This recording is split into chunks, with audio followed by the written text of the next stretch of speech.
রমাদান মাস কোরআন নাজিলের মাস। তোমাদের মধ্যে যাদের সমর্থ থাকবে, যারা এই মাসে উপনীত হবা, জীবিত থাকবা, তোমরা এই মাসে সিয়াম পালন করবে।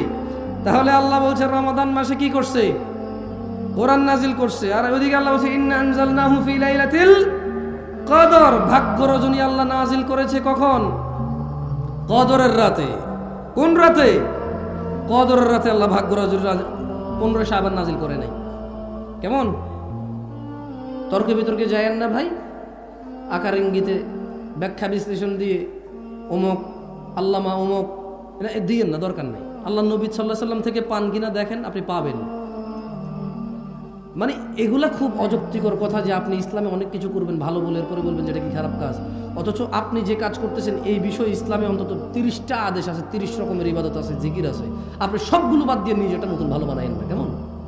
যেগুলো আল্লাহ নবী দিয়ে গেছে আগে ওগুলো করে করে শেষ করেন, দেখেন সময় পান কিনা। ওগুলো শেষ করার পরে যদি থাকে আপনি কত বড় ইবাদতগার, তারপরে দেখে নেব কি করতে পারেন। কেমন? সিয়ামকে আল্লাহ সুবহানাহু ওয়া তাআলা ফরজ করেছেন। তিনি বলেন ইয়া আইয়ুহাল্লাযীনা আমানু, হিন্দুকে বলছে, তিনি বলছেন হে ঈমানদাররা, যে মূর্তি পূজা করে সেই ঈমানদার, যে কোরআনকে অস্বীকার করে সেই ঈমানদার, যে শুধু কোরআনকে মানে হাদিসকে মানে না সেই ঈমানদার, যে মুহাম্মদ সাল্লাল্লাহু আলাইহি সাল্লামকে শেষ নবী মানে না সেই ঈমানদার। তাহলে আমরা একমাত্র ইবাদতের যোগ্য কাকে মনে করি? আর শেষ নবীর নাম কি? সাল্লাল্লাহু আলাইহি ওয়াসাল্লাম। তাহলে আমাদেরকে বলতেছে আমরা ঈমান আনছি আল্লাহর প্রতি। দেখ ঠিক আছে, তাহলে আমাদেরকে এটাইকে বলতেছে, অন্য কাউকে বলতেছে না। কেমন? আমরা যারা ঈমান আনছি ঠিক আমাদেরকে বলতেছেন ইয়া আইয়ুহাল্লাযীনা আমানু, হে তোমরা যারা ঈমান এনেছো, কুতিবা আলাইকুমুস সিয়াম, তোমাদের উপর সিয়ামকে ফরজ করা হলো। জি, ফজর জোহর আসর মাগরিব ঈশা যেমন ফরজ, ফজর জোহর আসর মাগরিব ঈশা যেমন ফরজ, যাকাত দেওয়া যেমন ফরজ সমর্থবানের জন্য, হজ করা যেমন। আপনাদের এখন এইদিকে তো সবার উপরে মনে জাকাত টাকাত ফরজ হয়ে গেছে। কারণ 1 বিঘা জমি 3 লাখ টাকা বেচতে পারতেন না, ভাত খাইতে ভাত পাইতেন না। না আমি বলতেছি না, আমি মহারাজ, একটা উদাহরণ দিচ্ছি আর কি। এখন জমির শতক চলে 10 লাখ, 3 শতক বেচে 30 লাখ, স্বর্ণের ভরি 1 লাখ, 30 ভরি স্বর্ণ পাওয়া যায় ওদিয়া। যে টাকা ব্যাংকে রেখে দিয়েছেন ওই টাকা দিয়ে 30 ভরি স্বর্ণ পাওয়া যায়। দেখছেন আল্লাহ রিজিক কিভাবে দেয়? আল্লাহু ইয়াবসুতুর রিজক লিমান ইয়াশা ওয়া ইয়াকদির। আল্লাহ মানুষের রিজিক সম্প্রসারিত করে অথবা সংকুচিত কমায় দেয় যার খুশি। দেখছেন এই মানুষগুলো 1 বিঘা জমি বিক্রি করে চোখ অপারেশন করতে পারতো না, সেই মানুষগুলো এখন 1 বিঘা জমি বিক্রি করে বনানীতে 10 তলা বিল্ডিং করছে।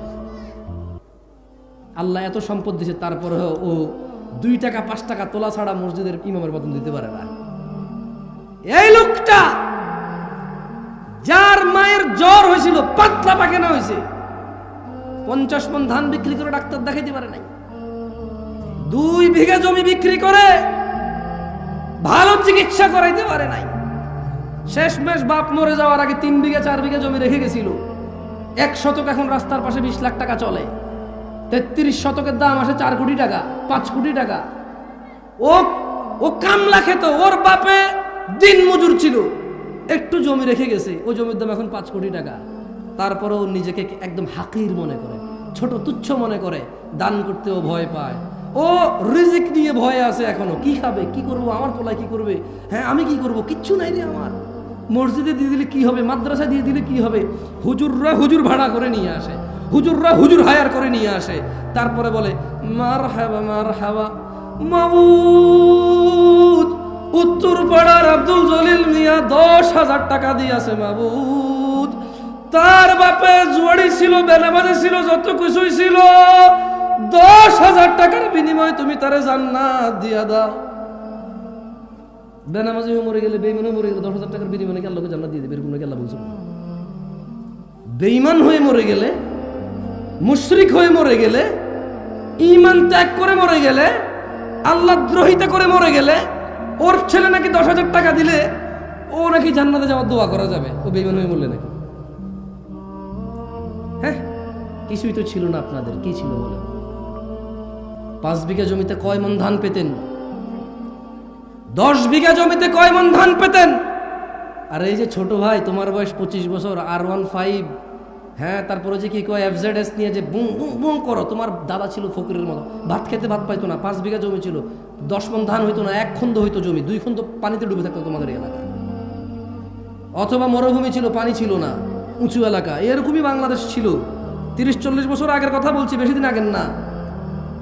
1 খন্দ জমি পেত, ধানের পাশে যে ঘাসের বিচি, ওই ঘাসের গোটা তুলে এনে জাউ রান্না করে খাইতো। অনেক পয়সাওয়ালা হয়ে গেছো না, তাফাল্লিং করে বেড়াও। শুধু 1 শতক জমি 15 লাখ টাকা হওয়ার কারণে তোমার যে মেম্বার এখন অনেক কিছু, তোমার যে চেয়ারম্যান এখন অনেক কিছু।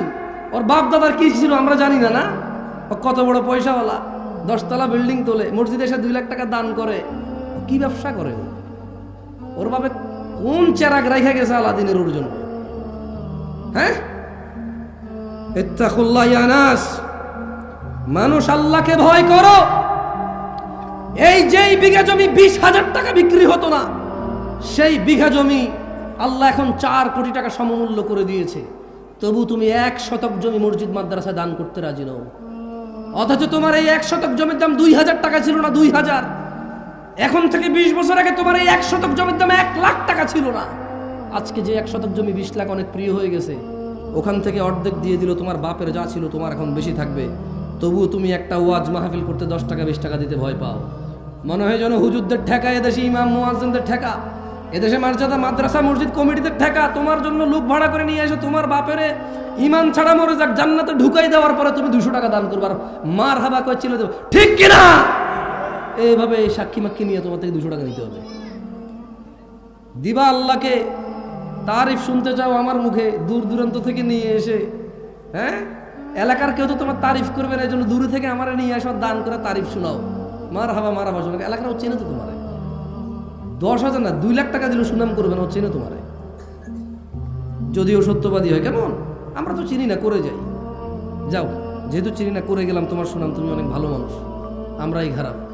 আমরা হুজুরের সামান্য কটা টাকার জন্য ওয়াজ করতে এসে তোমার সুনাম করি, আমরাই খারাপ। যাও, দোষ নিজের উপরে নিলাম, তুমি পবিত্র।